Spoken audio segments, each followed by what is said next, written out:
Welcome to Indiana Sports Beat Radio. So for the thousands in attendance and the millions watching around the world.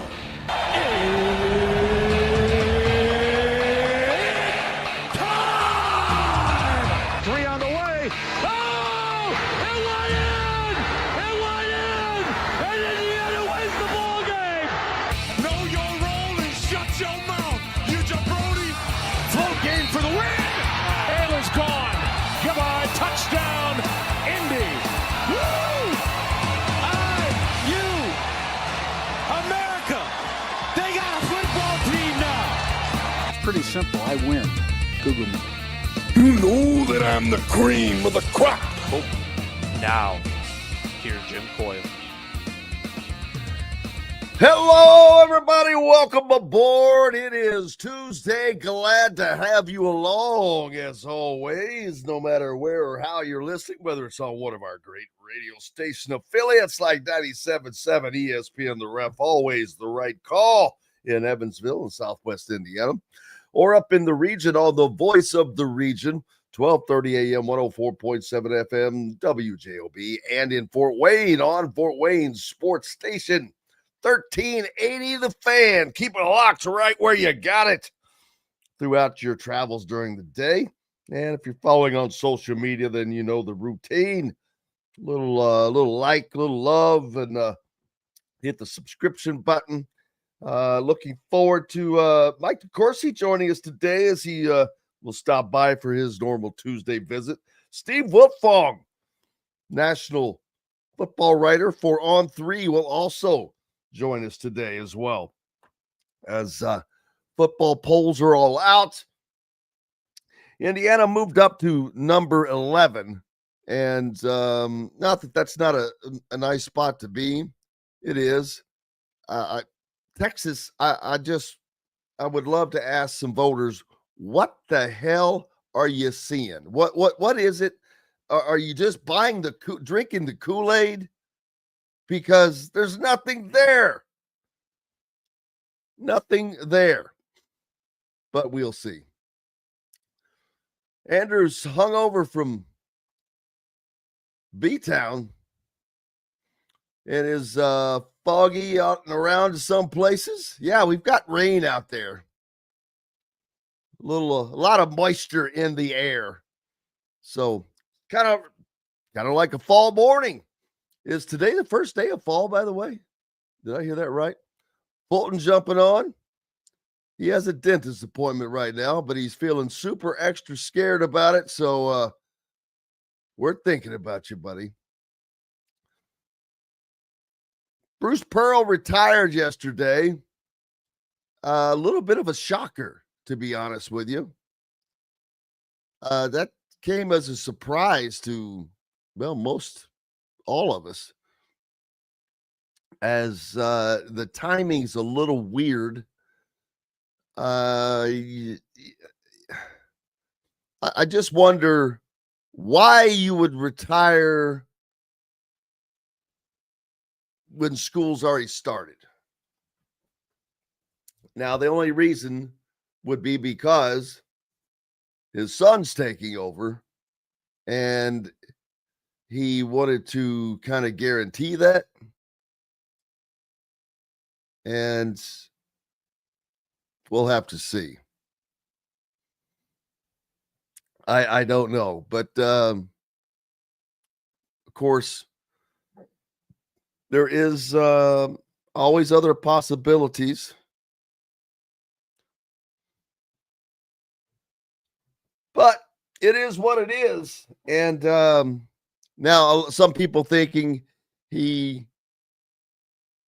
going to run for public office. I think, what's the former football coach? Daggone it. Starts with a T. I got it in my mind. I just can't think of it. All getting into politics now. Rudy says the Illinois fan base full of joy boy lip-tard losers. I wonder what the boards have been like for Illinois since that beatdown. There you go. It's Tuberville, Tommy Tuberville, but close enough.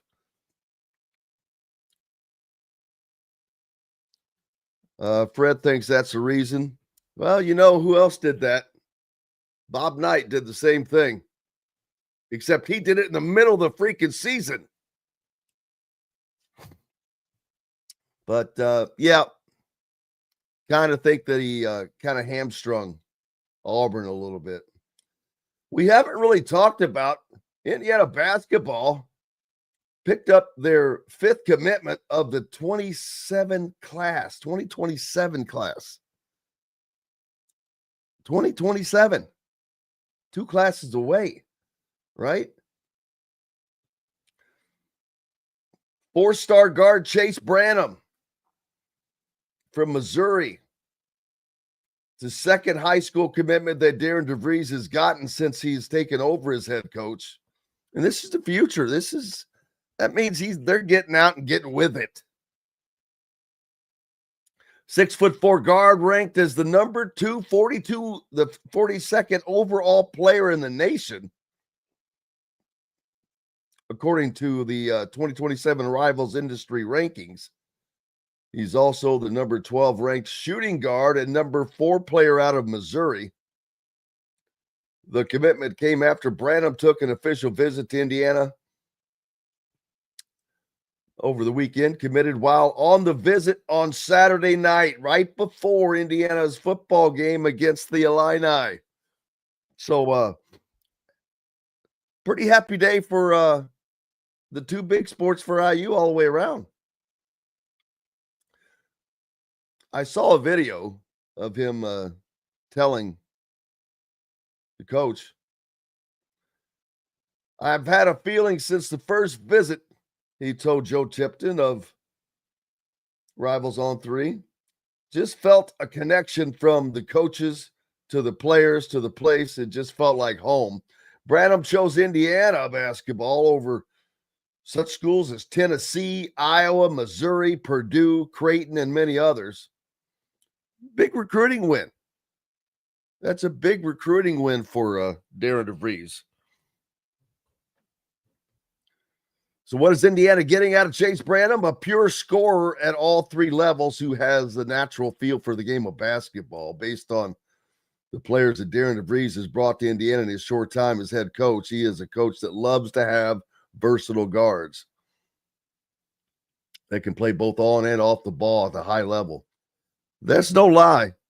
I mean, if you're coming to play for Darren DeVries, you better be ready to work your aspirin bottle off, because you don't play just on one end of the court.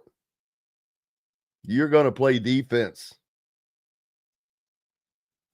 On the perimeter, Branham just seems to know how to be in the right spot at the right time. He has great shooting mechanics with a very smooth jump shot that feels like it's going to go in every time he lets one fly.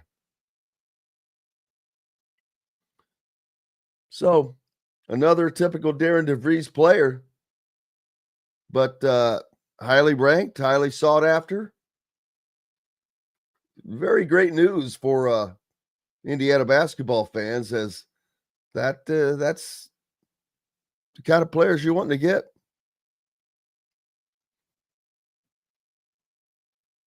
Russell says Nebraska and Dustin Schutte telling fans, don't judge your coach by SIG. He is a once-in-a-generational coach. Well, he ain't lying. What Kurt Signetti has done is, without anointing him as a saint, it's pretty damn remarkable. What amazes me is, I don't want to say he stayed under the radar all that time, but I mean, he was James Madison, which James Madison was a formidable opponent. But I'll always wonder why he didn't get pulled up sooner to the big leagues. Because it's not even just him. Look at the talent around him, his coaching staff that he has put together. Pretty incredible. You've got possibly the best defensive coordinator in the country as well as Curt Cignetti. I mean, they are and I don't mean to slight Mike Shanahan, but man, Curt Cignetti and Brian Haynes are a 1-2 punch. And then you add Shanahan into that, who has learned under Curt Cignetti. They're getting it done, so to speak. And they will certainly continue as Indiana now ranked number 11. They should be in the top 10. But as I think I sent out a tweet yesterday, rankings are taken with a grain of salt, because if you look at who's voted whom, where, I hate to say this, but then maybe I'll get him back on sometime, but I know that a lot of Indiana fans are not fans of Brett McMurphy, because he's usually not a big fan of IU per se. He's not a fan of anybody. So let's get that straight. He's a reporter. But he did not have Indiana ranked on his AP ballot for the 3 weeks prior to this past week's vote. Did not even have them ranked. Now, there were 12 people that didn't have them ranked, I think 3 weeks ago or whatever. I was going through all of that yesterday. Now, you can pull up the AP voters and see who voted whom. I think Indiana's votes spanned all the way from as low as 5th, maybe, to 16th, which I wonder about those. Excuse me. I wonder about those that have Indiana is down as far as some do. Oh, wow. They've got highest rated ballots and lowest rated ballots.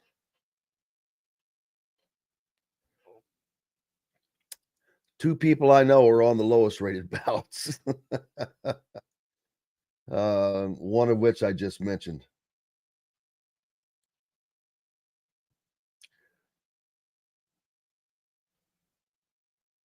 Indiana currently ranked number 11 in the latest AP poll, right behind Texas at 3-1. And so I'm like, dude, what are you all seeing in Texas? Texas should be down around 15th. Hell, as a matter of fact, I think they should be further down than that, to be honest with you. But we'll see. Hey, let's take a quick break. Mike DeCourcy's going to join us next. Glad to have you along. We're back with more Indiana Sports Beat Radio right after these messages. Andy Moore Honda is Bloomington's #1 Honda dealer for a reason. Buy a new Honda and get a 3-month break from car payments. That's right, no payments for 90 days. That includes the all-new, all-electric Honda Prologue, and you get it for just 0.9% financing. Or the 2024 Honda Ridgeline Black Edition or the Honda Accord LX, both for just 1.9% financing. Get more to your door from AndyMooreHonda.com, Bloomington's #1 Honda dealer and your best place for new and used vehicles. If you're looking for a new home in the Indianapolis area, you need Cheryl Sizemore from Brick and Ivy Realty. Cheryl Sizemore has over 2 decades of experience, and that could be the difference in getting the home you want in today's tough housing market. Reach out to Cheryl at CherylSizemooreSells@gmail.com or 317-701-0838. That's 317-701-0838. 851-0838. Let Cheryl Sizemore sell or find your new home today. Huddle up, football fans. Tailgate season is here, and nobody gets you ready for game day like Academy Sports and Outdoors. Swing by your local Academy store or shop online at academy.com to find everything you need, from grills to jerseys and more. Be a watch party legend with gear from top brands like Nike and Under Armour, all at unbeatable prices every day. With 8 Academy stores across Indiana, including our Bloomington location, fun can't lose, and neither can you. Gear up today at Academy Sports and Outdoors. Zach Browning here to tell you about an offer you simply can't pass up. If you're looking for the best coverage of Indiana football and basketball, which includes recruiting, weekly chats, podcasts, as well as access to the best national team out there, then look no further than thehoosier.com. The best part, it's just $1 for the first week. Oh, and did I mention that you get a full year of access to The Athletic when you sign up? You can't beat the coverage, and you can't beat the deal. So head over to thehoosier.com today and sign up for just $1. It'll be the best decision you ever made. Welcome back, Indiana Sports Beat Radio, here on this Tuesday, joined now by the great Mike DeCourcy from the Sporting News. How are you, sir? How was your weekend? Weekend was great, Jim. I barely left the house because my niece and her husband and our granddaughter are on a cruise, so we are dog sitting. Oh, yes. And he just had ACL surgery. So if he was able to be a dog, it'd be fun. And it is fun. The dog just had ACL surgery? The dog just had ACL surgery. Did he tear it on a 25-yard touchdown run or something? Exactly. Hand up? That's exactly how it happened. And so, was it a non-contact injury? So he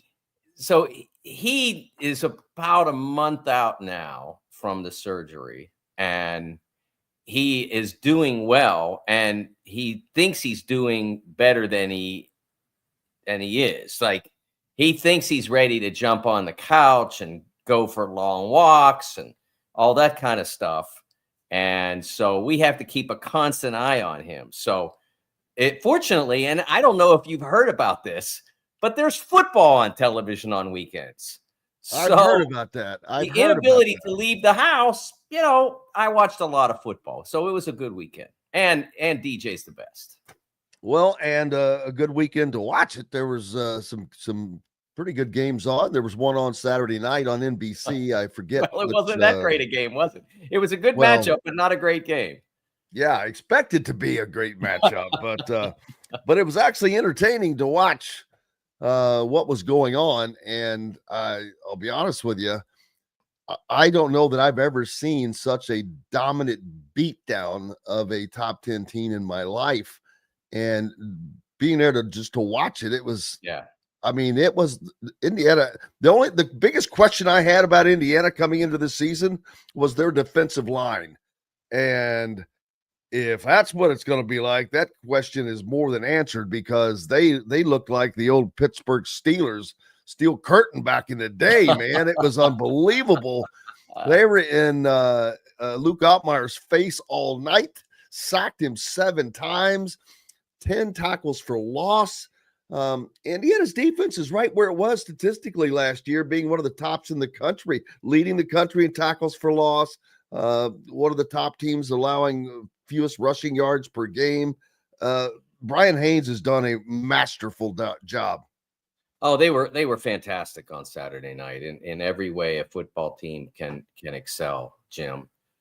They were phenomenal. And I expected them to have a great shot at winning. I have great respect for Illinois and Brett Bielema and the program, and I expected it to be very competitive. I was very eager to watch that game, but what Indiana was able to do took my breath away. I don't think that. I mean, I think the line. I looked this up because I wrote about the game on the way in and talked about how it was a point of pride for Indiana to be ranked 19th and still favored by 6.5 points or so. So, I mean, they blew away that margin. Just a fantastic performance. Fernando Mendoza is now topping the charts on all the mock drafts. That was pretty quick transition. And it says a lot about what a great coach Kurt Signetti is, that he was able to bring in a very fine talent. I watched them, Fernando, play in person a year ago. He played here at Pitt with Cal against Pitt. And I thought I didn't see in him what I saw on Saturday night. Not that he's not talented, but the proficiency, the explosion, what they were able to do. I did not anticipate any of that on Saturday. And it's interesting because it's one thing to not anticipate it. It's another thing to not appreciate it, Jim. How do you watch that? Come on. How do you watch that and then rank the team 11th? And this is why I try to tell everybody not to pay attention to the polls, not just early in the season, but ever. How do you rank that 11th? I mean, you can't be serious. Like, you sat there and you watched that and you said, yeah, that's 11th. I mean, it's just trash. And I defend the polls' right to exist because it's a free press. And that's what press is supposed to do, is do what they, cover the sport the way they want. And the AP has been doing the poll since 1936. Great. But I can tell you it's trash, even though I defend their right to do it. Yeah. And I understand that there's a lot of great teams out there yet. And the only spot, honestly, that I would say, man, that's ridiculous. I think they should have been one spot higher, because they're behind Texas. Well, and yeah, but they should. Like, why should they be behind Florida State? Because Florida State beat Alabama? Well, because I understand people are still waiting to see if that was now they're wondering how bad. What is Illinois really like? But that's exactly what they do. Why don't they wonder how bad Alabama is? Why don't you just watch the game and then judge based on the performance? Like, Indiana didn't play anybody the first 3 weeks. I don't think anybody's arguing about that. But they went out and played a team that had been previously judged to be top 10 and that brought a lot of really capable players back from a year ago. And they blew them off the field. They didn't just win. If they just won, I wouldn't be complaining about 11. I wouldn't even have noticed. But with what we saw, you have to judge what you've seen and that achievement. It doesn't make any sense to then rank them behind Florida State and some others. Does it make sense to rank them behind Ohio State? Yeah, because Ohio State beat a team that probably is more talented. And might end up having a better year than Illinois. But some of the stuff with the brand stuff, so much of this is about brand, Jim. And it's why Indiana was harangued last year for making the playoff, for losing their two most difficult games, as if just about, of the teams that played college football at the Division I FBS level last year, I think there were 136. I could be off on that number by one or two, because it does fluctuate from year to year. Like 134 of them would have lost at Ohio State and at Notre Dame. Those were the two teams that played the deepest into the playoffs last year. So why is it so? Why do they deserve to be harangued for losing those two games? And now you come back and you say, okay, play a ranked team in the regular season. Okay, we'll play number 9 and then we'll win by 100. And okay, well, that's not good enough. And it all becomes an exercise in absurdity, Jim. And the one thing that I will say about, and we can use last year's circumstance as a guide, is that the committee, now that they have the breadth to deal with, they don't have to gerrymander it in so that the TV ratings are great. They're going to get everybody in that can play now with 12 teams. And then they can adequately judge and honestly judge who deserves to be ranked where. And I thought that last year's final ranking, not the seedings, because the format was broken, now repaired, but the final rankings were fair, Jim. You could quibble, but you couldn't look at it and say, how do you rank this team 11th when they just won by 100 against a top 10 team?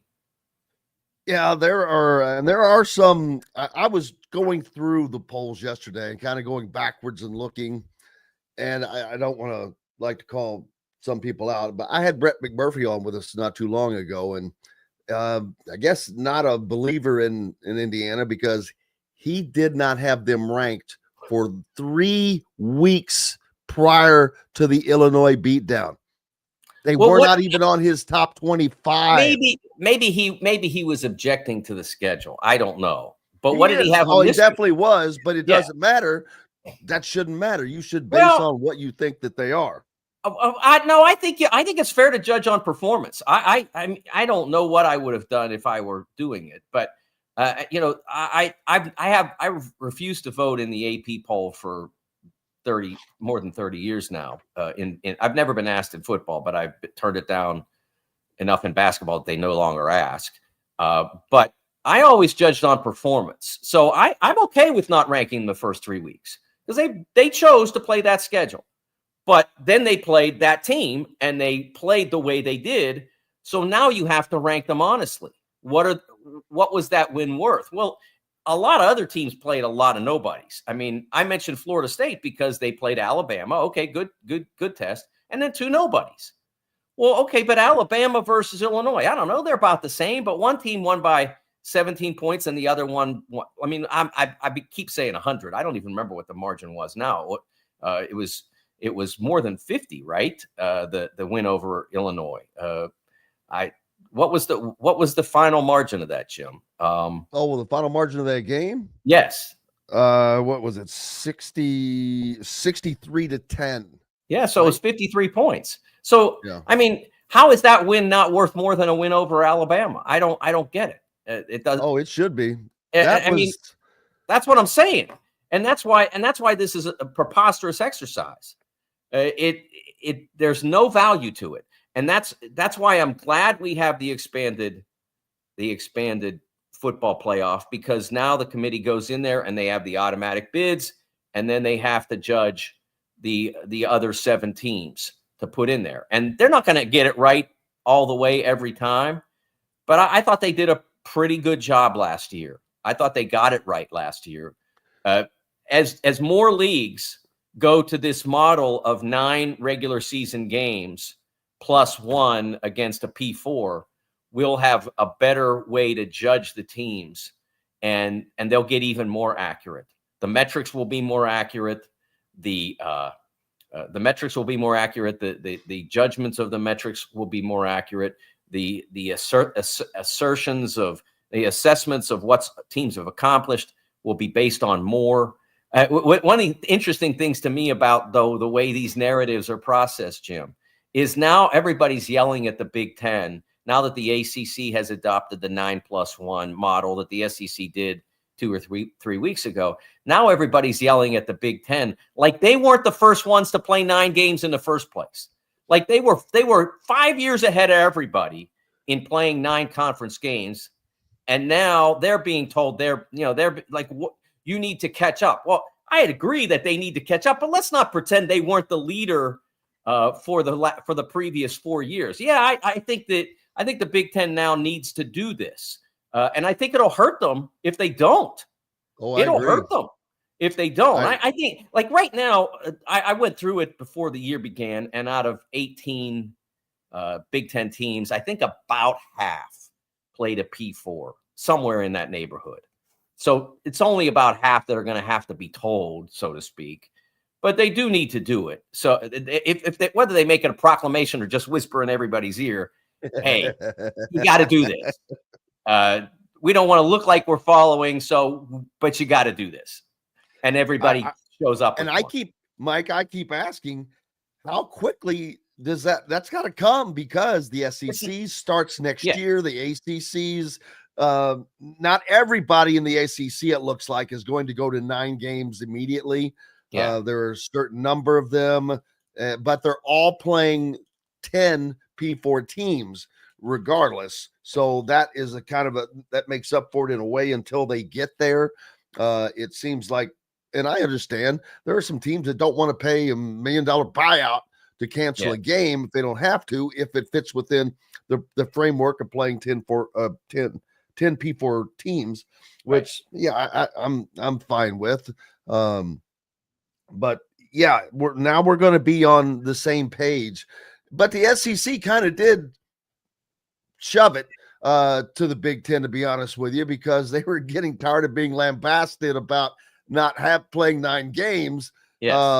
Kurt Signetti saying, we're just going to use the SEC model. And then the SEC, not only did they come back with a 9, but said, I'll see your 9, and I'm going to raise it a P4 game requirement as well. Yes. So now I'm waiting to see how long it takes for the Big Ten to respond to that, because that's scheduling that you've got to get to now if you're going to do this for next season. Yeah, I mean, it shouldn't be that hard to accomplish, because remember, with a lot of these teams, they have, now that they're mandating these things, they have to catch up in some instances. So it's all catching up together. But if you sit on the sideline on this for too long, maybe they all sort of find a way to exclude you or whatever. But I think if Big Ten teams want to play P4 opponents, I don't think that they'll get much quarrel from teams in the ACC, for instance. I think the ACC would welcome the opportunity to play Big Ten teams. Same with the Big 12. And of course, if you play the SEC, all the better, because then you get, as is the case in college basketball, like and this has been true for very many years, Jim. If I am Indiana, let's just use, and then I play Auburn, and I beat Auburn. And so I get that win, but then I kind of get whatever Auburn does in the SEC. And the SEC's this past year was the best league in college basketball. So that kind of helps me along in order to boost my metrics, my resume, and ultimately my chances of being selected to the NCAA tournament. So there's a lot to be gained for the Big Ten if they schedule those high quality games, especially against the SEC, to a lesser extent the Big 12, and to a lesser extent the ACC, with the way things have been lining up in football over the past few years. I had your buddy, colleague, Bill Bender on last week. He's the best. He was super, super great. I really enjoyed it. First time I got to meet him, talk to him, cyber meet, I guess you'd say, but yes. You feel like you've met somebody when you do it this way, at least. So, it's like I see you maybe once or twice a year in reality. Yeah. But yeah, no, he was super great, and he seems to be more of a middle of the road thinker. He's not swayed to the SEC. He's not swayed by this, that, and I'm serious. He seems like one of the few national pundits that has just been open to what's going on. I may have told him that. I'm not sure. I don't remember. But that's from reading his stuff and looking. That's what I get. He's one of the people that already has Indiana penciled into the college football playoffs now. It's funny. Boy, what a difference a week makes. Now all of a sudden you're in the college football playoffs and your quarterback is the second highest shot to win the Heisman by Vegas now. He wasn't even on anybody's list a week ago. Yeah, who's ahead of him? Mateer, is that? Yes, but okay. Kirk Herbstreit is like almost leading a parade for John Mateer. If you listen every Saturday on college football, on college game day, he is raving about Mateer, and I'm sure he's a good quarterback, but I'm like, whoa, slow your roll, brother.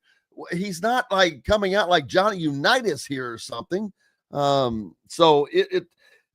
things work out. Just like the polls, they're going to work themselves out. Yeah. Indiana is going to Iowa this week. Then they go to Oregon the week after that.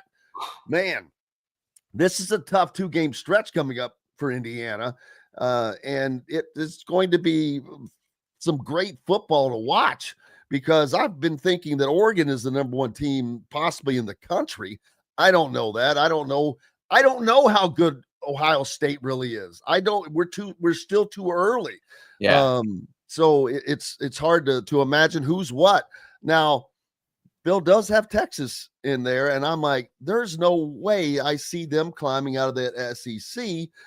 I think there are just so many teams in the SEC that are better than Texas from what I've seen. Well, but Texas could get better, Jim. I mean, absolutely. Look, Arch Manning was really poor in the Ohio State game. It was a lot to ask of him in his first. It's not his first collegiate start, but his first game as the full-time starter. It was a lot to ask, and he didn't step up to it. And then he didn't play well his second week either. He played better this past week. It was a poor opponent, but players get better. I mean, Absolutely. we've seen, and he's obviously a talented guy.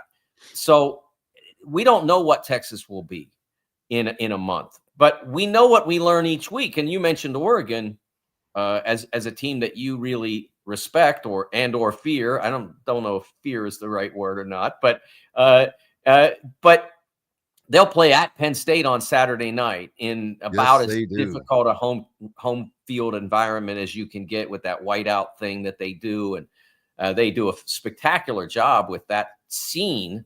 And so now how does the game play out? That's the question. And it's a big one for Penn State. It's a big one for Oregon, because Oregon in their circumstance has to do that. And you mentioned the stretch for Indiana. They go Illinois, at Iowa, at Oregon. And then, of course, in Oregon's case, they've got to go to Penn State, and then not long after that play the Hoosiers. So that's a difficult stretch for them as well. What's interesting about that, Jim, is that we're seeing what has always been presumed about the SEC, and not incorrectly, except for last season, that they have been a powerful conference, really deep in great teams, and they may be that again. But you're seeing now that the Big Ten is making up some of that ground, and they did it at the top the last couple of years with Michigan and Ohio State winning it all. But it's more than that. It's Indiana and Illinois and Iowa, and obviously Penn State, which has always been kind of on that next tier. And then we see USC coming on, and maybe like USC is that team that no one's talking about. Washington. I am. Trust me. Yeah, I watch. There's somebody that they have a great offense. They've got a good coach, obviously, and there's someone to watch out for. This week, Indiana. They go to Iowa, which tough place to play. Right. Period. Yes. Always has been. Always will be, for a number of reasons. Number one, because Iowa loves their football. Their fans love their football. They've got great fans. It is one of the best college football environments that I've been to. Me too. And it's just a tremendous. And you want to talk about culture? They've got defensive culture. It's going to be a physical game and a great test. And if you come out of there with a win, great win. But then when you go to Oregon, there's something about that travel, Mike, that we have seen, even though that it's not supposed to really do anything. It works both ways. Yeah. Teams that we've seen have to come all the way back and then go the opposite way. I forget the stat, but the Big Ten teams that have to travel 3 time zones, they don't fare. The record is not good. Well, I think that's true, but it's also, when you think about it, I mean, like a year ago, Indiana went out to UCLA and did what it should have done to UCLA, and given the state of the two programs at the time. So I think some of that is, like, right now, you're looking at a team in SC that's really talented, a team in Oregon that's really talented, and a team in Washington that's probably more dangerous than they were a year ago. And we'll learn a lot more about them as well this weekend when they have the Buckeyes at home. That's a prime game. So I think that the travel thing is still an issue, but I don't, especially in football, I think it's really more about who's going where than about how much they're traveling to get there. Like, what sort of team is showing up on what sort of, like, as daunting as the challenge is to go to Penn State, for instance, on Saturday night. And Penn State's as tough to travel to as any team in this league because of where it's located, right in the center of the state. It's difficult to reach. I mean, you can get a plane in there because teams charter in there all the time. But there's no obvious, there's no big city right nearby or whatever. So it does take a challenge. So we'll see Saturday night, but I don't think anybody's going to be shocked if Oregon goes in there and wins. They're too good, and even with the travel, I just don't think that's the challenge. I think the challenge is Penn State, which is a terrific team, and the atmosphere, which is going to be electric, and the stakes of the game. So I think the travel can impact teams in different sports depending on how it's managed. I think the Big Ten has tried to do a good job with that in the sports like basketball, men's basketball, women's basketball, where they try to get them on a couple games. If they go, if you come to Indiana, you play Purdue, or you come to Indiana, play Northwestern or whatever. If you go to Southern California, you're not just playing UCLA and jetting home. You're playing both them and the Trojans. So I think the travel is a challenge, but I don't think that it's been as much a factor in the competition as maybe some would project. Mike DeCourcy from the Sporting News with us right now. We'll take a quick break here at Indiana Sports Beat Radio. Back with more right after these messages. Know a team or group needing a fundraiser? Boost Fundraising raises more money faster and offers the most unique and user-friendly online fundraiser in the nation. Your team receives personalized fundraising pages for each team member. Free team-branded promo gifts shipped to each donor. Boost Fundraising does it all. Sports teams, marching bands, charity causes, and community groups. Go to boostfundraising.com and be sure to enter the promo code COYLE, that's COYLE, to receive a discounted fundraiser. Whether it's a night out with the family, after work with colleagues, or catching the game with friends, Bubba's 33 is the place for you. Bubba's 33 offers a mouthwatering menu of selections that are all made from scratch every day. The portions are big, but the prices are small. And with over 50 big screen TVs, you'll never miss the big game. Bubba's 33, pizza, burgers, beer. Zach Browning here to tell you about an offer you simply can't pass up. If you're looking for the best coverage of Indiana football and basketball, which includes recruiting, weekly chats, podcasts, as well as access to the best national team out there, then look no further than thehoosier.com. The best part, it's just $1 for the first week. Oh, and did I mention that you get a full year of access to The Athletic when you sign up? You can't beat the coverage, and you can't beat the deal. So head over to thehoosier.com today and sign up for just $1. It'll be the best decision you ever made. Huddle up, football fans. Tailgate season is here, and nobody gets you ready for game day like Academy Sports and Outdoors. Swing by your local Academy store or shop online at academy.com to find everything you need, from grills to jerseys and more. Be a watch party legend with gear from top brands like Nike and Under Armour, all at unbeatable prices every day. With 8 Academy stores across Indiana, including our Bloomington location, fun can't lose, and neither can you. Gear up today at Academy Sports and Outdoors. Welcome back, Indiana Sports Beat Radio on this Tuesday. Thank you so much for being with us. Jim Coyle here in the chair, and our good friend Mike DeCourcy with us. Big surprise for me yesterday was to see Bruce Pearl retire as the coach at Auburn. Timing is really weird, as the school year has already started, and I don't know if this was kind of a move to ensure his son got the position, which it sure seems that way. He's not the first coach to do that, but a little surprising. That would be my read on it, honestly.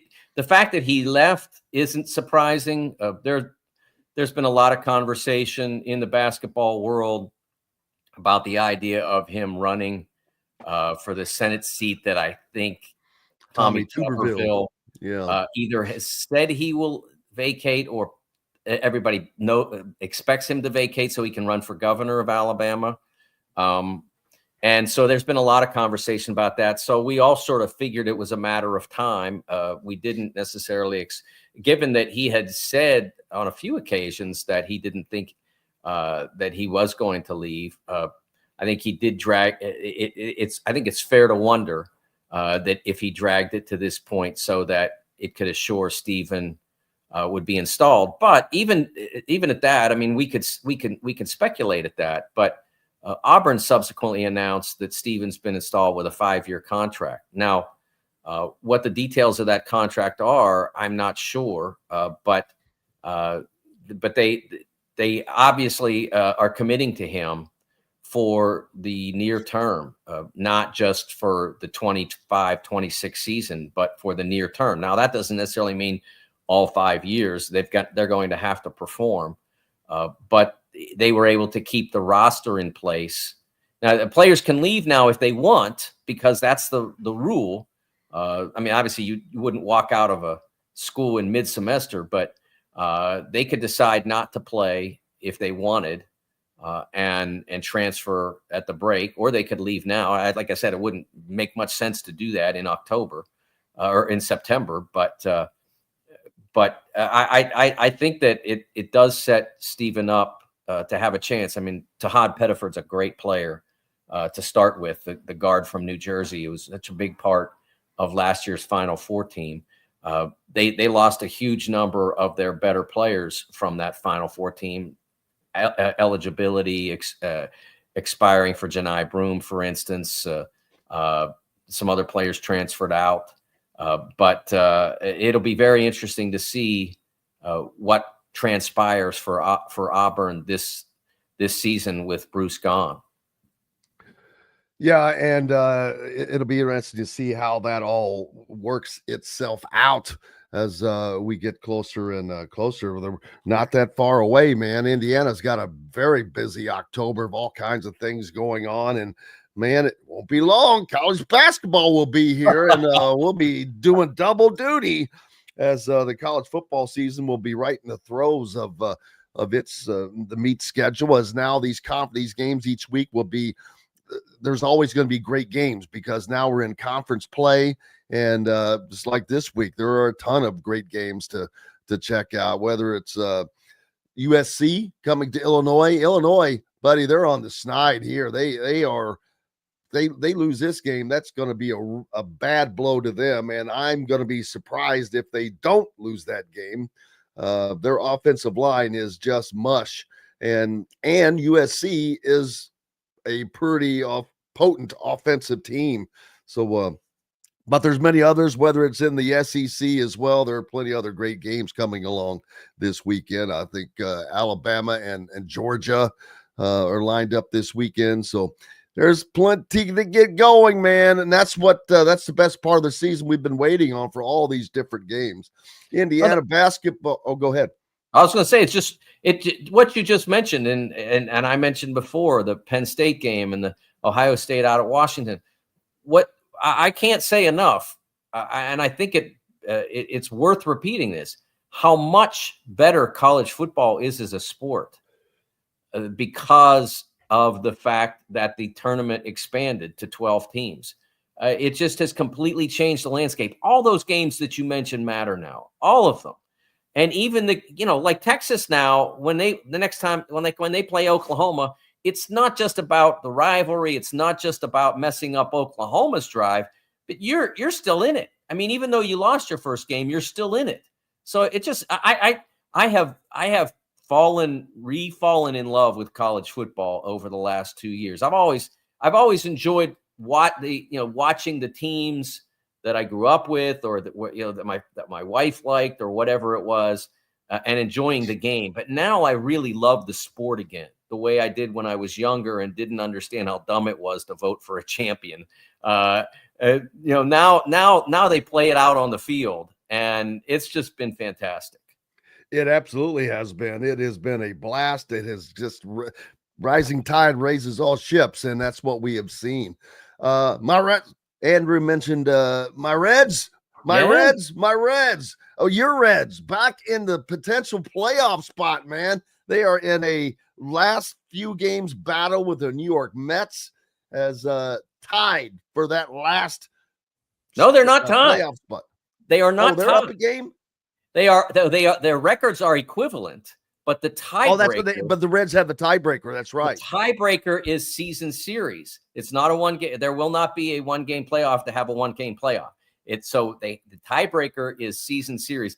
I loved my friend Brian Giesenschlag on the Reds television network saying that they control their destiny. So what that means is they have to win all the rest of their games and they're in. Which, I mean, like, controlling your destiny when you're an NFL team with week 17 coming up is one thing, but controlling your destiny when you have to win every baseball game in a week, I got a chuckle out of that. He's 100% right, not inaccurate at all, but it is funny that in order to deliver on that control, you have to win every single game. But it is to the Reds' advantage, obviously, that they have the season series over the Mets. And so they begin this next week tonight against the Pirates. They begin this with the knowledge that all they have to do is tie. The Mets have to beat them. If they tie, they win. If they win, they win, obviously. And if the Mets have to finish ahead of them in order to get the bid. So I think it's been, it's been a frustrating season for the Reds because they have, very few winning streaks. I bet they haven't had a winning streak longer than 6 games, Jim. And they haven't had any long losing streaks either. But they've hung in there. They're very well managed by Terry Francona. If they get them some more good players for next year, I think they'll be dangerous. It's tough to be a Cincinnati in Major League Baseball with the way it's set up. But Terry Francona being out there and the Reds being smart enough to jump on it. My wife was shopping a month or a month and a half ago, and she got out. She had a piece of Reds gear that one of the salespeople said, "You stole our manager." And Deb right away said, "You didn't want him. He was sitting there. He's a Pittsburgh guy. You could have had him. And what did you do? You didn't do a thing. So it's your fault in Pittsburgh that you didn't hire him. The Reds were smart enough to jump on him. He's a Hall of Fame manager, and having him on the bench certainly doesn't hurt." Well, speaking of the last few games, the Mets are on the road for all their remaining games, and that begins at Chicago. Where the Reds just swept the Cubs in a 4-game series, unbelievably. They're on a 5-game heater right now, having won 5 in a row. Tonight they take on your beloved Pittsburgh Pirates for a 3-game set. Well, I wrote an article. I don't know if you know this, Jim, but I wrote an article in 2013 about how and why I defected from the Pirates to the Reds. We lived in Cincinnati for 18 years, and my wife, during the construction of Great American Ballpark and the implosion of Synergy Field, Riverfront Stadium, she was the communications lead for that project. You told me that. I forgot. Yes. That was one of her big deals. She organized the opening of Great American Ballpark and handled all the PR for the construction project and all of that. And she loved working with the people who were at the Reds then. And they gradually just became really important to her. And she is, of the two of us, she's the bigger baseball fan. So she wins on that. And I also wrote, when you're in a place, it's a third of my life. You want to take something from that, right? So we brought the Pacers along and the Fever along from Indiana, and we took the Reds, even though we had to displace an old favorite. Well, looking forward to it. Let's hope that they can squeeze in there. Yes. Make sure you are giving Mike DeCourcy a follow and following all of his content at The Sporting News. Appreciate you, my friend, as always. Thanks, Jim. Thank you, sir. Hey, we've got more coming up. Steve Wiltfong joins us a little later. We're back after these messages. If you're looking for a new home in the Indianapolis area, you need Cheryl Sizemore from Brick and Ivy Realty. Cheryl Sizemore has over 2 decades of experience, and that could be the difference in getting the home you want in today's tough housing market. Reach out to Cheryl at CherylSizemore@gmail.com or 317-701-0838. That's 317-701-0838. Let Cheryl Sizemore sell or find your new home today. When it comes to apparel and promotions, Freethink has you covered, literally, whether it's 24 or 200 shirts for sports leagues, businesses, or groups. Freethink Apparel and Promotions can also create your very own merchandising store. Freethink Apparel and Promotions did it for Indiana Sports Beat Radio, and they can do it for you. Whether it's screen printing, embroidery, digital printing, promotional products, vehicle wraps, or anything else under the promotional line. See what Freethink Apparel and Promotions can do for you at freethinkapparel.com. Huddle up, football fans. Tailgate season is here, and nobody gets you ready for game day like Academy Sports and Outdoors. Swing by your local Academy store or shop online at academy.com to find everything you need, from grills to jerseys and more. Be a watch party legend with gear from top brands like Nike and Under Armour, all at unbeatable prices every day. With 8 Academy stores across Indiana, including our Bloomington location, fun can't lose, and neither can you. Gear up today at Academy Sports and Outdoors.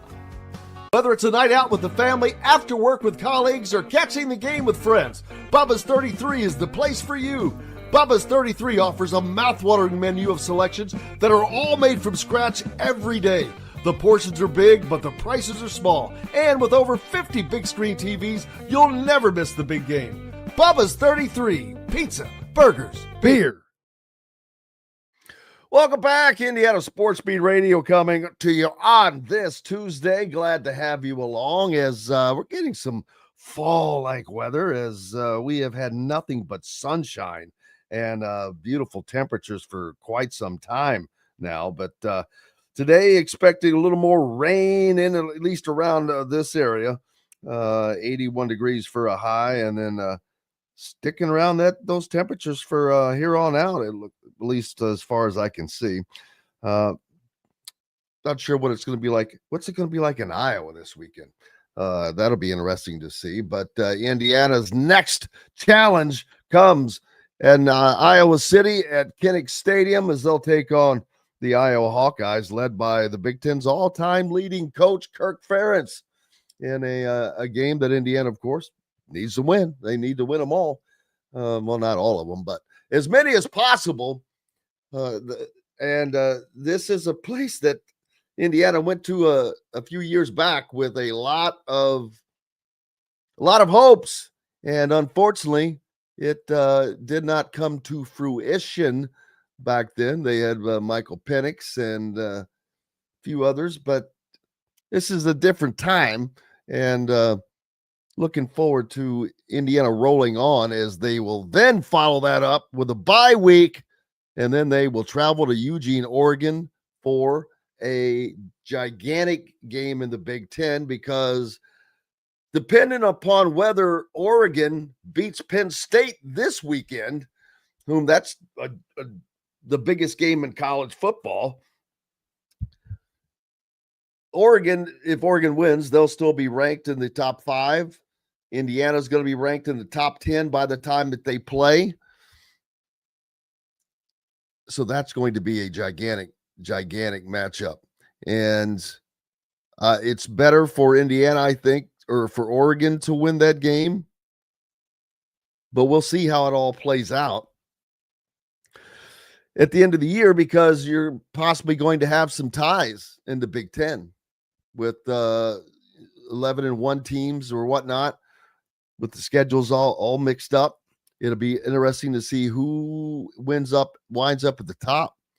I'll be honest, at the beginning of the year, I gave Indiana zero chance to go to Oregon and win, and Penn State. But Saturday sure changed my mind. Now, you can't let that change everything, because Illinois is obviously not as good as people thought. And that's the thing. It's what people thought. They didn't beat anybody heading into the Indiana game. Duke was not, they're one of the weaker ACC teams, and probably should have lost that game, and would have had Duke not turned the ball over 1,000 times in the second half. So Iowa's going to be 85 degrees. That'll be a great day. Afternoon game starts in the afternoon, which means that'll probably be on CBS. I'm assuming. I haven't looked ahead at that on the TV, but just by the time, I will assume that's what it's going to be like. But been quite some time since Indiana's won at Iowa, but it's been quite some time since Indiana's been doing a lot of the things that they have done. And I expect that to continue to roll. This team just has a different look. Kurt Cignetti seems to be more locked in. He seems to be less flippant and just really locked in. I think he knows what he has. Not that he didn't know last year, but he's got a better opportunity this year. And he wants to show the world what the Hoosiers are having, as that game is on Peacock, actually, not CBS. So if you don't have Peacock, you're going to have to get it. You're going to have to pull that up. No, I had not mentioned anything about the Fever, but they are rolling as well. What a time for Indiana sports right now. And you got the Hoosiers, you got the Colts, the Fever.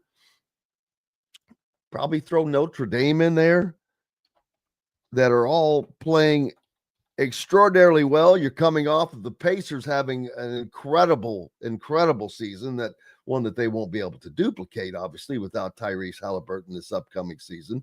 But right now, the Fever, they blow out the Aces in the first game of that series, 89-73, after winning their series over the Atlanta Dream 2-1, and 2 of those wins on the road against the Dream.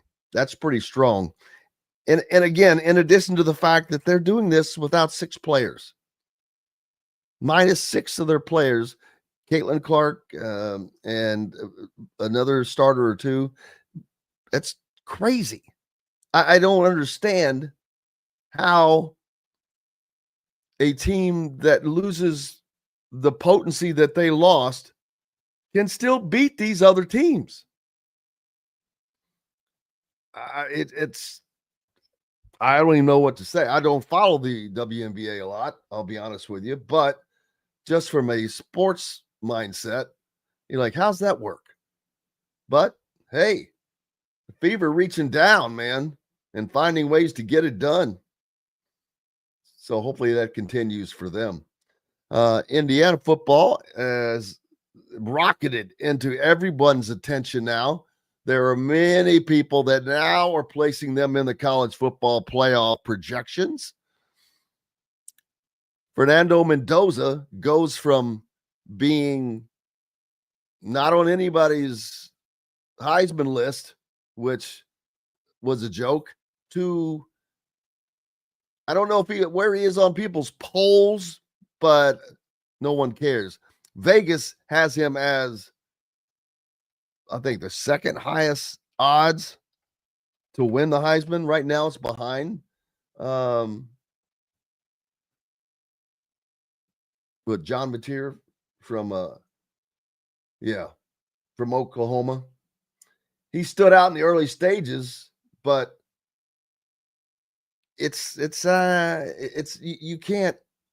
you should jump on no one in the first 4 or 5 games. First of all, you're going to have a bunch of putz games in there. So now, as the conference games start to play, you start to see who's there. And there's a lot of good players out there. But without question, Fernando Mendoza, and I know a couple of people that put preseason bets on him to win the Heisman. It's back, and one of those would pay extraordinarily well. Hey, before I forget, ran into Tim Gaughan last night. He was kind enough to have they had a dinner engagement, and he had me out to dinner with him, and met Professor Eric from the Kelly School of Business, because they were having a meeting of the minds that exceeded my intellectual capabilities, obviously, but I was there for, I don't even know why. I'm like, why am I here? I'm the dumbest guy at the table, without question. Ty Simpson, the quarterback at Alabama, one of the guys, if the voting happened today, a loss to Florida State would probably keep him out of the conversation. Well, he's got plenty of time to make that up. They play Georgia this week. Julian Sayin from Ohio State, quiet performance in the victory over Texas, but he's at the helm of the number one team in the country. That just buys you points, because unfortunately this award has become being the best player on the best team. It's not just being the best player in college football as it was designed to be and should have been. It's how it is in my mind, at least. Jaden Maeva, quarterback from USC. He's thrown for 1,200 yards, chipped in 55 rushing yards, and totals 13 touchdowns in 4 USC wins. Now he's got to maintain that as they move forward. Carson Beck, of course, he's doing a pretty good job guiding the Miami offense. But his numbers are not extraordinarily flashy. Former Indiana commit Josh Hoover, quarterback at TCU, having a solid year. He's already passed for 1,000 yards, 11 touchdowns. Marcel Reed from Texas A&M. Gunnar Stockton, quarterback at Georgia, of course, because he's the quarterback at Georgia. But he had a good win in the game over Tennessee, totaling 342 yards and 3 touchdowns. Jeremiah Smith, the wide receiver from Ohio State, many consider one of the, if not the best player in college football. Joey Aguiar from the quarterback from Tennessee. Man, if he'd have won that game against Georgia, that would have done a lot more for him. He's thrown for 1,100 yards and 12 touchdowns. Then we get to the 3 favorites, or I guess you'd say the top 3 at the moment. Fernando Mendoza. It says during an easy non-conference slate, Fernando Mendoza padded his stats with 10 touchdowns. Good, necessary work, but my word, a 21 of 23 showing with 267 yards, 5 scores, and 0 turnovers in the 63-10 over 9th-ranked Illinois. That's incredible stuff. Mendoza has soared into contention as the Hoosiers head to Iowa, aiming to avoid a letdown game. Yeah, I don't see Indiana having letdowns.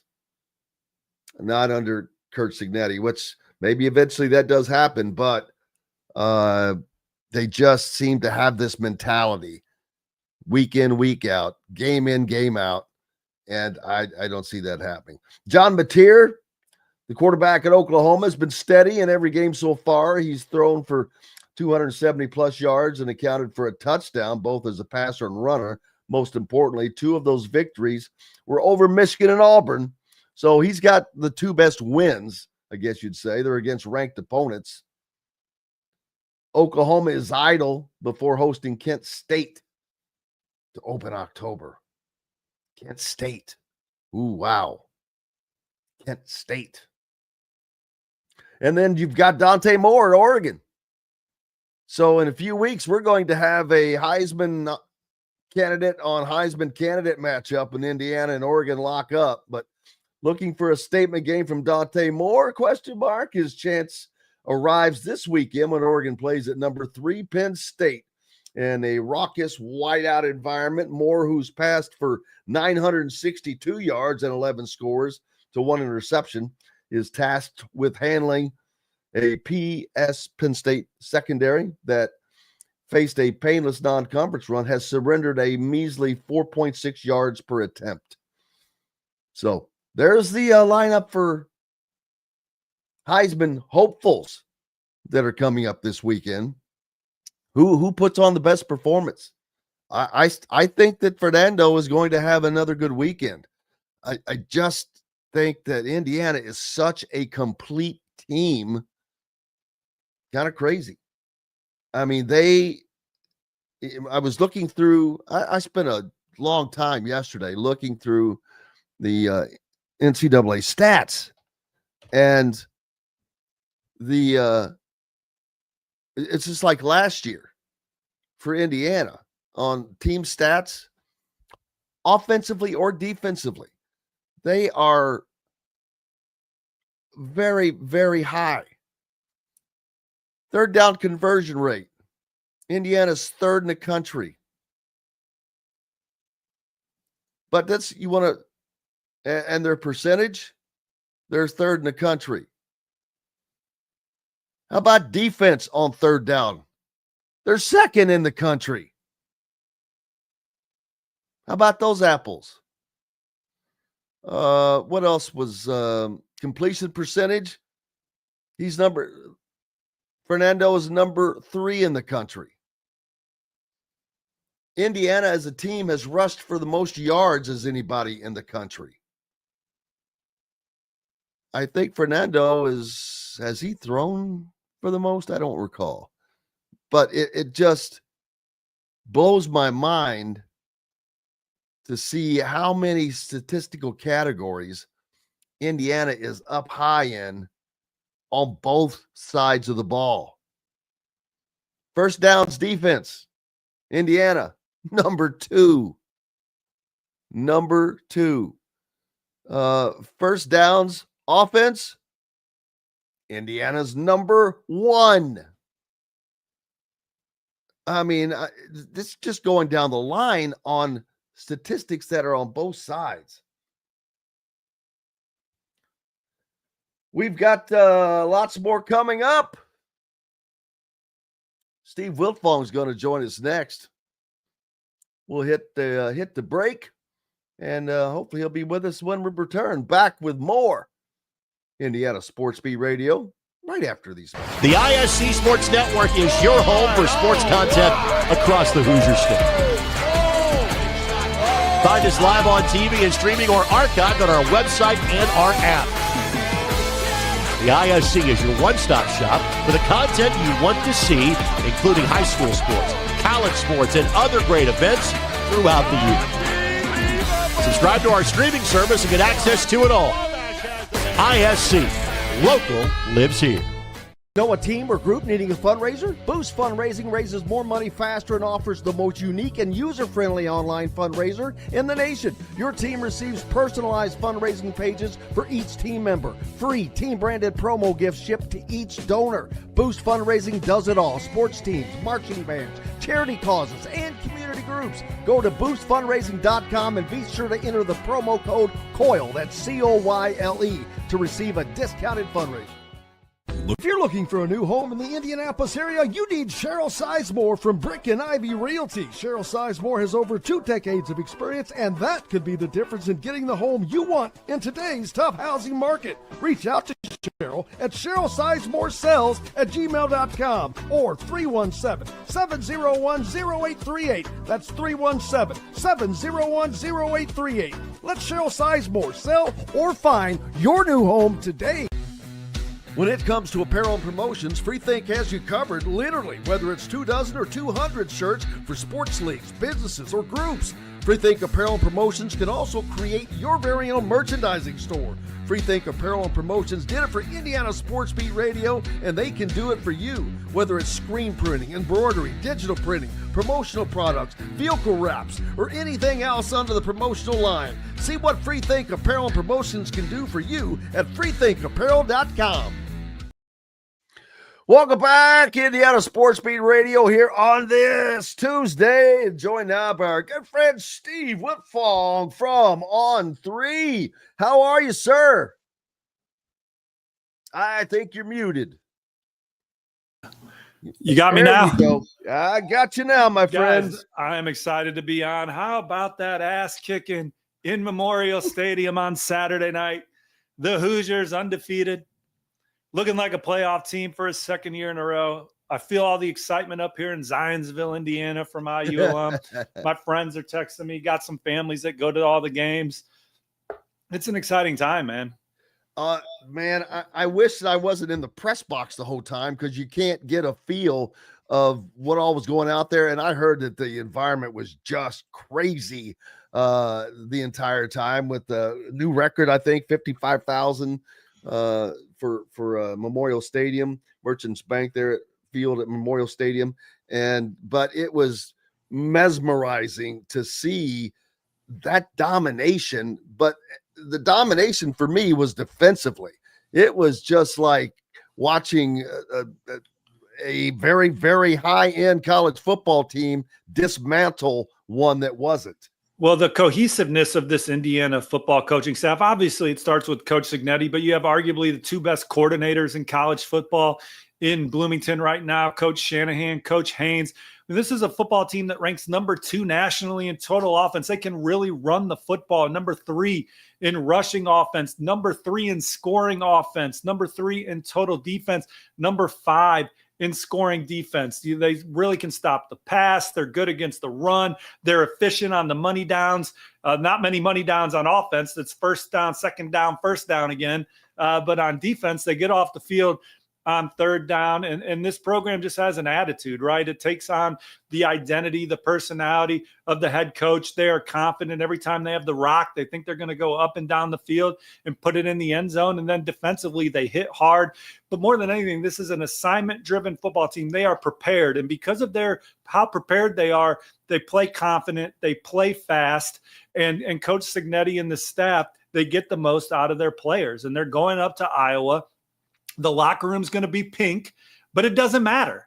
This is going to be a team that is going to run out of the tunnel, and they're going to be a real problem for the Hawkeyes. Now, I'll say this. Iowa scored some points last week. It was pretty surprising to watch them put the ball in the end zone. They were a team, it almost, to me, before last week, I would have said Bill Walsh could be their offensive coordinator and they would find a way to only score 14 points. So they did find a way to score some points last week. But I think this is a tough matchup for Iowa with just how prolific Indiana is on offense and then just how stout they are on defense. And so this team, when you lose a guy like Rourke last year, just the toughness that he had, the injury he played through, but how smart he was with the football pre-snap. He knew how to get in the right protection. He knew where his danger zones were, knew how to take care of the football, played with great confidence, but was obviously limited by the injury. You didn't know how Mendoza would step in here and be able to lead this football team because there were big shoes to fill. And I don't think people realized how big those shoes were to fill until after the season when you realized what Rourke played through. But obviously Indiana has gotten him plugged in here, plug and play. And this football team looks better than they did last year, more dynamic, more weapons. And then again, on defense, they're a real problem. And they beat up on my boy, Coach Mallory in the Sycamores. That was a tough day. And then kept it rolling against Coach Bielema in Illinois. And look, I know Illinois is a team we'll see how they bounce back from this game because that was a soul-taking loss.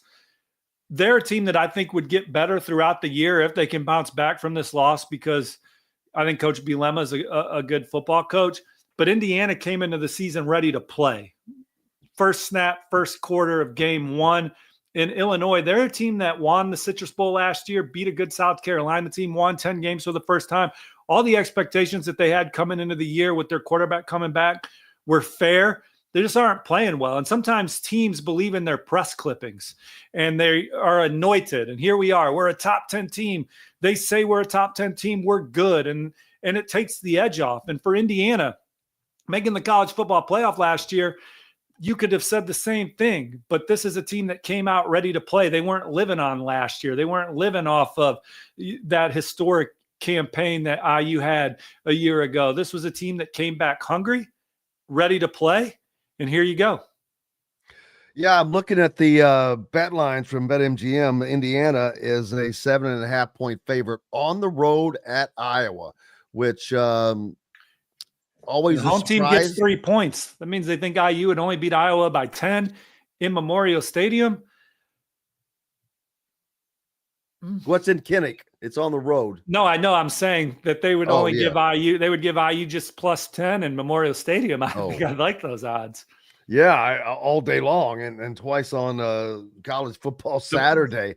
Look, the Big Ten's the best conference in college football, and there's some really good coaches, and Kirk Ferentz is one of them. And one thing that Iowa's going to be is prepared for this game, but I don't know if they match up. But they'll be prepared. They'll have a good game plan. They'll play hard. They'll be physical at the line of scrimmage. So there'll be some challenges for Indiana that they haven't yet seen. And it's a really good opponent for IU here as they continue to prepare for what's to come, because obviously the goal for them is to win the Big Ten championship. And this is go from there. Yeah, and a great test because Indiana is going to be going up against a team that is well coached, that is known for having just stout defense year in, year out. Offensively, I'm a little surprised that they're not a little bit more open when they brought in the quarterback from South Dakota State who had thrown for 10,000 yards in 2 years, but he's kind of handcuffed a bit right now and not getting to open that offense up. And, man, if you're not scoring points, you're not going to beat Indiana, I don't think. That's what I'm saying. There's something in the like Bill Walsh himself, or name a good offensive coordinator or offensive mind or a game changer in that lane, and it'd be hard to score at Iowa. But they scored last week, so they seem to have maybe figured some things out. And I didn't watch every play of the Rutgers-Iowa game because I was out watching New Palestine. Talk about a team that can score some points. New Pal, baby. New Pal. There is not a better high school coach in the country than Kyle Ralph, and I am not just throwing out a statement because he lives an hour from me. Dude, 1 year when they went to the state championship was the offensive coordinator, the defensive coordinator, and he's the strength coach for the entire school. He played offensive line at North Carolina. He's from Cincinnati St. Xavier. A college coach should scoop Kyle Ralph up, make him the offensive line coach, and then he would be off and running. But he's obviously a fabulous coach. New Palestine lucked out into getting him. He just married a New Pal girl, and it timed up that they needed a head coach. It all just the stars aligned for him to end up at New Pal. New Pal is a good hard-nosed program, but obviously now they're one of the best teams in the state. I think they're one of the top two teams regardless of class with Brownsburg this year. So I was watching New Pal on Friday night, and they were putting on an offensive clinic. And then you watch IU on Saturday, and it's just a clinic on both sides of the ball. And so it's a fun time for football in the Hoosier State. Obviously, Peyton Manning gets a lot of credit for helping the community take off. All these programs have great facilities now at these high schools to train in year round. And what Coach Cignetti's doing at Indiana is unbelievable. And it just goes to show you football is an attitude sport, and it is a team sport, and it is a scheme sport. And Coach Cignetti brought the right attitude to Indiana. They got the right scheme, and they got the right culture, and the kids are playing hard, and they came out this season ready to play, and Illinois came out this season slow. And they were able to escape some games, so those kids still maybe believed in their press clippings, but they got to Indiana, and they ran into a buzzsaw. And so now Indiana, like every team that's writing their own story, it's a new year, they have to go play Iowa now, and you got to take care of the football against Iowa. They're going to give you some exotic looks on defense that they probably haven't seen this year. Coach Parker is one of the best defensive coordinators in college football, has been for a long time. And Indiana has to bounce back from this win too. We talk about how's Illinois going to bounce back. Indiana's got to bounce back. Now, under Coach Cignetti, they've always been ready to play. So you're confident that they're going to be able to do that, but it's still part of the story, right? So they got to go out and write the next chapter. Chapter 5, you just got to get a win. And not every chapter, you don't have to win every game by 40 or 50. It's a lot of fun, but college football, just win. And talking to some people around the Oregon program, again, this is the best conference in college football. And I think they're excited about Indiana being good because now they get a good home game. An extra good home game, right? Now they got to go handle business at Penn State, but that could be a hell of a game up there in Eugene in 2 weeks. Coach Kurt Cignetti, Coach Dan Lanning, a new age coach. Coach Lanning is a new age coach, one of the best young coaches. He is top in the country. I mean, the way he pours into all details of the program. Coach Cignetti, obviously an elder statesman that people didn't know about because of the jobs he had beforehand, but always very successful. Does it in a different way, his style. But those are two of the best in the country right now. And I'll be interesting to just see how they rub elbows out there. You know, Dan Lanning's one of the nicest guys too, very likable. Kurt Cignetti's obviously this killer personality competitor. I don't know. Oregon, big opportunity on the road at night at Penn State. Penn State, they win their whiteout games when it's not an elite opponent. We'll see if they can win their whiteout game against an elite opponent here. I think they maybe beat Ohio State. Their one win against Ohio State was a whiteout game, but I've seen them lose to Michigan at night, I believe. I don't know. Maybe I'm misspeaking here, so I'll stop. I'm gonna take Oregon in that game. I'll be honest with you. I just think that they're a better Penn team. State's really good now. Penn State's really good. Obviously played in the title game last year. Drew Aller back again. They get after you on defense. They're physical. They're not scared of anybody, and they can really run the football. They got a really good running back room. Always good at tight end. Some of the best offensive line play that James Franklin's had. So that game will be a war. And then Oregon goes from one war to maybe another, but Indiana's got to get through Iowa and get through being anointed. But I think Coach Cignetti will have them ready to roll. Oh, absolutely. And it's benefiting in recruiting as we expected that it would, as it does with most teams. Recently, Indiana commit and Grandview Heights prospect Henry Olinger, a four-star recruit, shut his recruitment down, said, all right, I'm done. I'm ready. I'm going to Indiana. And then that's followed up by another big-time commitment for Indiana with the, daggone it. Oh, no, not a commitment. But they had the 5-star number one defensive lineman in the country and we'll see as that was a great, and to have him there at that Illinois game and for Indiana to play as dominantly as they did, that had to bode well for the Hoosiers. Yeah, no question. I didn't know Henry Olinger was even looking around. I think sometimes our business, he wasn't looking around. He was always solid in his commitment. We want to write a story last week saying he's solid in his commitment and it makes everybody feel good. Great. But this Indiana class, I would feel really good about, especially rivals. We're higher on this class than a lot of the industry. Gabe Hill, we have him as a top 150 player in the country. No one else has him as high as us. Cameron McCaney, 4-star recruit, defensive lineman. He's from Center Grove, Greenwood, man, down there at IMG Academy playing for the Ascenders. Center Grove, man, there's not very many places where you could play on Friday night in a special atmosphere. But anyway, he's coming back home. He's going to play for the Hoosiers. He's a 4-star for us. Obviously, we love Henry Olinger. Could be a big-time running back. He's going to be an excellent linebacker for the Hoosiers, but he could do it all. Rennell Johnson, we're much higher on than the rest of the industry, an edge rusher from Missouri. He's getting some offers from some other programs.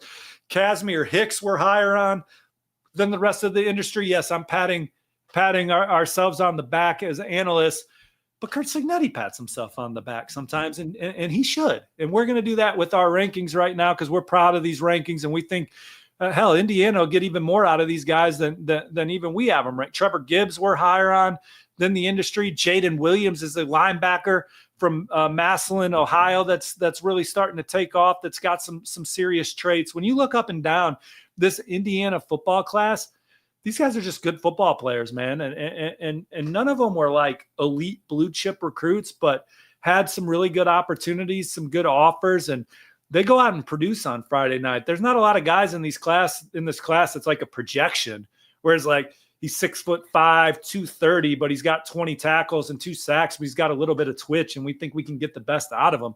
These guys are ball players.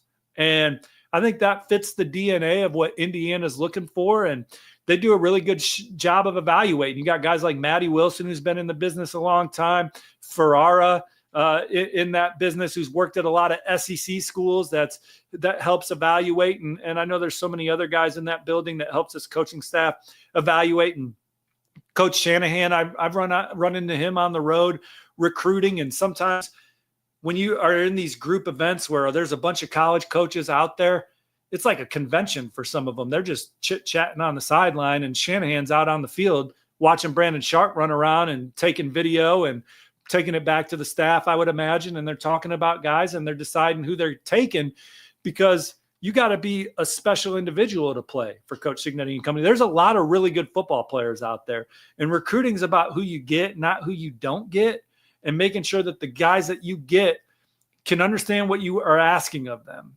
because there's so many moving parts in football. You might be a talented athlete, but if you don't understand what you're doing pre-snap, you can't play.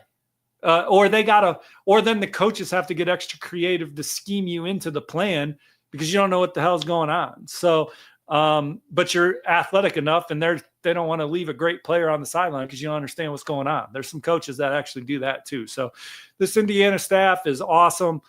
And it's I've lived in Indiana basically my whole life, except for an excursion in Chicago. And so you follow the football team, and I go back to the Trent Greens of the world, and this is fun. And it's fun to watch, for me, living vicariously through other people, right? For me, college football, you get to know the coaches, you get to know the staff, some of the kids. So you root for people that treat you well. But just seeing the enthusiasm for your friends in the community and that are IU that have went out to the UCLA game last year and poured into the team last year financially with their support. And then certainly this year, how many people were at the game that I knew from my community on Saturday night, and just the excitement on those guys makes it fun. Yeah, and to see Memorial Stadium like that is just mind-boggling, because generally in the past when that was the case, it was because Michigan or Ohio State had brought in a ton of people to fill the stands, but that was not the case. And Indiana's recruiting continues to skyrocket, but it's also Kurt Cignetti is very good at picking guys that are great fits for him. They may not always be 5 stars or this or that or whatever, but they seem to work. It's a great mixture of guys who are just have that chip on their shoulder. Right. Well, Coach has his thumb on everything. And even when he got hired, obviously he walked out there at the basketball game and told the fans how it's going to be, but people probably rolled their eyes. And then even early in the season last year, he had to challenge the fans and the students to get their butts to the game. And it takes time, and he knows that, but he was on the gas the whole time. And now they don't have to, the flyover picture of the stadium doesn't have to be at the Ohio State game anymore. You know what I mean? No. Like this team is in full support and this community is in full support. And with that comes some expectations, but they're ready for it. And this will be an exciting game on Saturday and another good test, more so for me to just see how they respond to that latest win. And I have all the confidence in the world they're going to play well, but you still want to see it. Oh, absolutely. And something else I want to ask is Indiana slowly and quietly becoming the new cradle of quarterbacks. Ironically, there's a couple of guys that were not even involved with this staff, but if you look down through some of the NCAA stats, besides Fernando Mendoza, who is obviously crushing it, you've got guys like Brendan Sorsby at Cincinnati, Taven Jackson at Central Florida, both former IU quarterbacks, Josh Hoover, who was a former IU commit, and now you've got Curtis Rourke last year, Fernando this year. Alberto, his brother, is probably going to follow in his footsteps very similarly.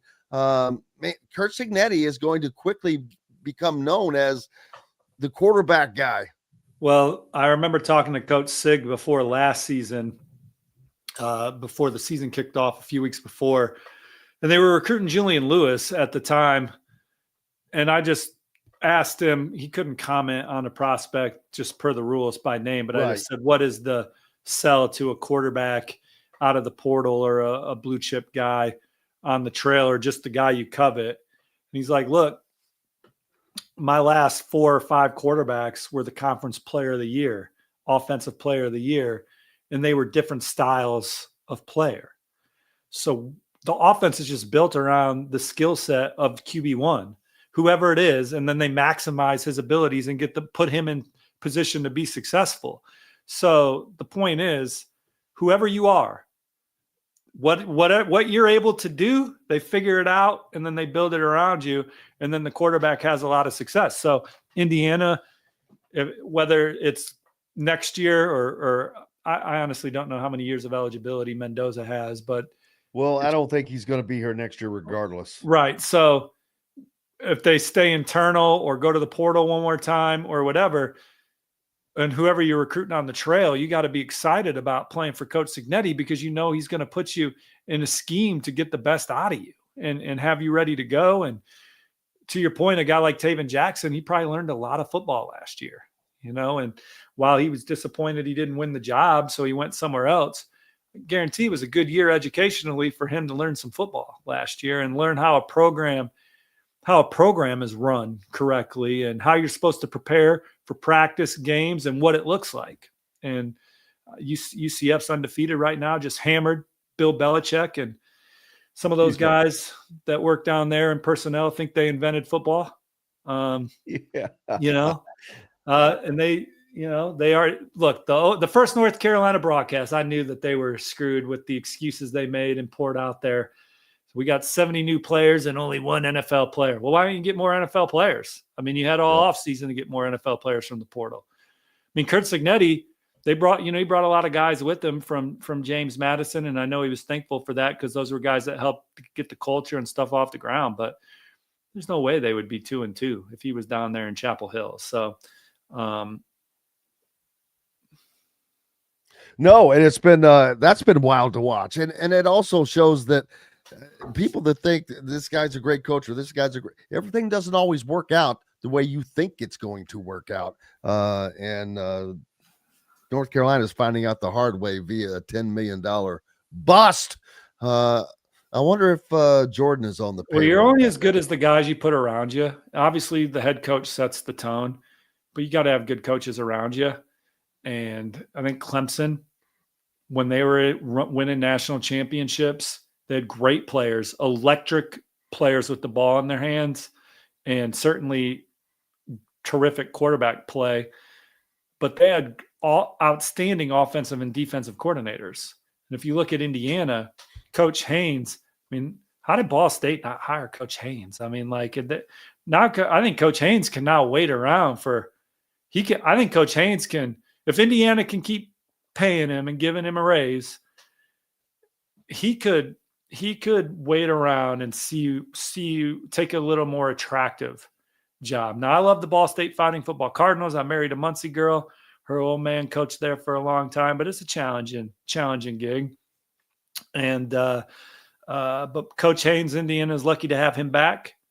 And then certainly Coach Shanahan starts a great court. They got great position coaches, guys like Ola Adams. Bob Bostad on the offensive line has been a huge benefit for the Hoosiers. I don't know Coach Bostad well, but I see him out and about. I just love the old school coaches. I'm kind of an old soul myself. So I just love the vibe of Curt Cignetti. I love the vibe of Coach Bostad.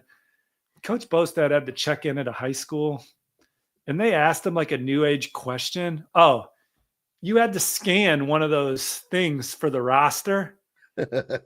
And I think he just wanted a piece of paper with the names on it, man. Yeah. So that, just a little funny thing. He probably would have no idea what I'm talking. I mean, I was just observing from afar, but obviously he's a great football mind that's been around a long time, that a younger coach like Coach Shanahan has in the room, where they're game planning for an opponent that's seen it all, seen everything that can add to the conversation, right? And so Coach Cignetti has hired great coaches, and collectively the high tide raises the ships, man. And with recruiting, people always want to say, well, will this lead to more blue chippers? And it's kind of like, for me, Michigan State had 5 years where they won at least 11 games under Coach Mark D'Antonio, made a college football playoff, won some Big Tens. The year after Ohio State won the national title, they went into Columbus and beat the Buckeyes with Ezekiel Elliott and all them. Like, those were some damn good Michigan State teams. Like, why do we want to change our recruiting? We're getting the right guys for us, and we're maximizing it. And so for Indiana, they're getting the right guys for them, and they're going to continue to do that. And maybe they will attract an extra blue, it helps in state, right? Like guys like Caleb Elkins, Brandon Sharp, like those guys like that maybe would have looked for a sexier logo elsewhere. If those are guys Indiana covets, it helps keep them home. But I say stay with the recipe, man. Guys that know how to play the game, that have a chip on their shoulder, that are hungry, that are going to continue the culture and the foundation. And then you keep coaching them up and getting the best out of them. And maybe you add this winning maybe adds 1 or 2 guys a year that you wouldn't have got the year before. And that adds up because then that's 2 guys 1 year. That's 4 extra guys over 2 years, 6 extra guys over 3, and 8 extra guys over 4. And then do that in the portal. That's 32 extra guys that maybe you wouldn't have got if you're winning, that you like, that fit the bill of what you're looking for, that doesn't go to another school that's maybe had similar success, like an Iowa State or something, but you like them. And so you got them, so that's where it's at for me. Indiana's not going to just start landing the number 1 defensive lineman in the country. There's still going to be a developmental program, and nobody's developing and scheming and culturing better than Coach Cignetti and the Hoosiers right now. And just keep attacking the trail on the guys you want, own the state on the guys you want, make sure you recruit the right guys in your region, and don't take bad players. There's a lot of good players out there. The teams that consistently stink are the ones that take bad players. And that's what recruiting's about, who you get, not who you don't get. So don't take the receiver that's a step too slow. Don't take the corner that doesn't have makeup speed. Don't take the undersized, stiff linebacker. Just avoid that. And it's easier said than done. Absolutely. Some important games this weekend. USC at Illinois, we know. Notre Dame at Arkansas. Man, this is kind of a make or break for Notre Dame as they travel down to Big Suey. They've already got the 2 losses, and they're barely hanging on into the top 25. They cannot lose this game. Well, for the goal and the mission that they have year in and year out, they can't lose again. Now, we kind of talked about assistant coaches. Notre Dame had Al Golden as their defensive coordinator last year, who was maybe the best assistant coach in college football. I mean, you can make an argument for some other guys, but he would be on your short list and so he brought a lot to Notre Dame. Notre Dame lost some key players on defense, but Chris Ash is really struggling. And he was a guy that I think I'm going to look it up because I don't want to missay it. So Chris Ash, before he was at Notre Dame last year, I want to say he was I think he was off field somewhere because he was the Raiders DB coach in 2022, 2023. He was the Jaguars safeties coach in 2021. So Notre Dame he was an NFL, he was a scout. So he just kept, the game passes people by sometimes. It just is what it is. Hey, we're not who we once were, Jim. Maybe we can Toby Keith it. Maybe we can Toby Keith it and be as good as we once were on some days. The game hasn't passed by Coach Cignetti yet. Obviously, he's still doing his thing. But Chris Ash was going the wrong way in his career and then gets a life raft to be the D coordinator at Notre Dame, which is one of the best jobs you could possibly have. And they're not playing well for a bunch of reasons or playing to the expectation of that place. So to me, you got to make sure that's the hardest thing as a head coach, making sure you have great people in your building over and over and over and over. And it's hard. It's hard to always have elite coaches. So I'm not saying it's easy, but Notre Dame, and look, Coach Ash has the rest of the year to continue writing his story, and Notre Dame maybe will improve each week, but it ain't looking good, and this is a big game for Arkansas. Now, Notre Dame can score. I think Notre Dame will play hard every week, just like Clemson will. I mean, Dabo Swinney's a great coach, man. They're in a little bit of a rut, but they're not going to quit. They're going to play hard. Notre Dame's going to play hard. Coach Freeman's going to have the right mentality for his program. He's got the right kids in there. They're going to play hard. Some teams quit. They're not going to quit. They're going to try and figure it out. They should beat Arkansas. They should win that game. So we'll see how it goes. We'll certainly will. Steve Wiltfong, make sure you're checking out all of his content at On3. Please. And we need more readers. We need more IU readers, man. I mean, like, what a time to be alive if you are an Indiana fan right now. So get over to the Hoosier.com, man. I would love to talk IU with you every day, man. I'll be on the message boards. Let's talk Indiana football, Indiana high school football recruiting. Let's talk about future opponents, recruiting, the whole nine, transfer portal coming soon. No better time to get on the Hoosier.com on the Rivals On3 network. And if you see me around Zionsville, man, let's talk IU football in person. Buy him a cup of coffee and he'll talk your ear off, I promise you, because he's got a head full of knowledge. Steve, we'll see you in a couple of weeks, probably after the Indiana-Oregon game. See how that thing plays out. Yeah, looking forward to it. You guys take care. Thank you, buddy. Appreciate you joining us. Steve Wiltfong from On3 that you can find via thehoosier.com. We're back with more Indiana Sports Beat Radio after these messages. Andy Moore Honda is Bloomington's #1 Honda dealer for a reason. Buy a new Honda and get a 3-month break from car payments. That's right, no payments for 90 days. That includes the all-new, all-electric Honda Prologue, and you get it for just 0.9% financing. Or the 2024 Honda Ridgeline Black Edition or the Honda Accord LX, both for just 1.9% financing. Get more to your door from AndyMooreHonda.com, Bloomington's #1 Honda dealer and your best place for new and used vehicles. If you're looking for a new home in the Indianapolis area, you need Cheryl Sizemore from Brick and Ivy Realty. Cheryl Sizemore has over 2 decades of experience, and that could be the difference in getting the home you want in today's tough housing market. Reach out to Cheryl at CherylSizemooreSells@gmail.com or 317-701-0838. That's 317-701-0838. Let Cheryl Sizemore sell or find your new home today. Huddle up, football fans. Tailgate season is here, and nobody gets you ready for game day like Academy Sports and Outdoors. Swing by your local Academy store or shop online at academy.com to find everything you need, from grills to jerseys and more. Be a watch party legend with gear from top brands like Nike and Under Armour, all at unbeatable prices every day. With 8 Academy stores across Indiana, including our Bloomington location, fun can't lose, and neither can you. Gear up today at Academy Sports and Outdoors. Zach Browning here to tell you about an offer you simply can't pass up. If you're looking for the best coverage of Indiana football and basketball, which includes recruiting, weekly chats, podcasts, as well as access to the best national team out there, then look no further than thehoosier.com. The best part, it's just $1 for the first week. Oh, and did I mention that you get a full year of access to The Athletic when you sign up? You can't beat the coverage, and you can't beat the deal. So head over to thehoosier.com today and sign up for just $1. It'll be the best decision you ever made. Welcome back, Indiana Sports Beat Radio on this Tuesday. Man, that was a blast with Steve Wiltfong from On3, one of their national football recruiting writers, and we'll keep in touch with him. But plus, Ari Wasserman and those guys, will get them on as well as the season progresses. As this season's turning into more and more fun. Can't wait. Tomorrow, don't forget to join us.